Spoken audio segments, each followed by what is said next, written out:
2015 সালের মে মাসে ফুটবল বিশ্বের এক অভাবনীয় ঘটনা বিশ্বব্যাপী আলোড়ন তোলে। ফিফা, যা বিশ্বের সর্বোচ্চ ফুটবল নিয়ন্ত্রক সংস্থা হিসেবে পরিচিত, সেই প্রতিষ্ঠানটি নিজেদের ইতিহাসের সবচেয়ে বড় দুর্নীতির অভিযোগে জর্জরিত হয়।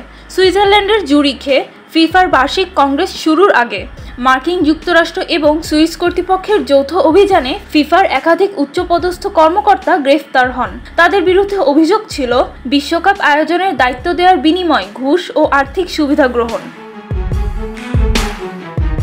মার্কিন কর্তৃপক্ষ জানান, অভিযুক্তদের বিরুদ্ধে মানি লন্ডারিং, প্রতারণা এবং র্যাকেটিয়ারিংয়ের মতো গুরুতর অভিযোগ আনা হয়েছে।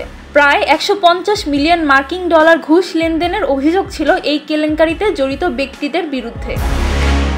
যদিও প্রাথমিক অভিযানে ফিফা প্রেসিডেন্ট সেপ ব্ল্যাটার গ্রেফতার হননি, তবে এই কেলেঙ্কারির ছায়া তার উপরও পড়ে। 4 দিন পরই তিনি পদত্যাগের ঘোষণা দেন।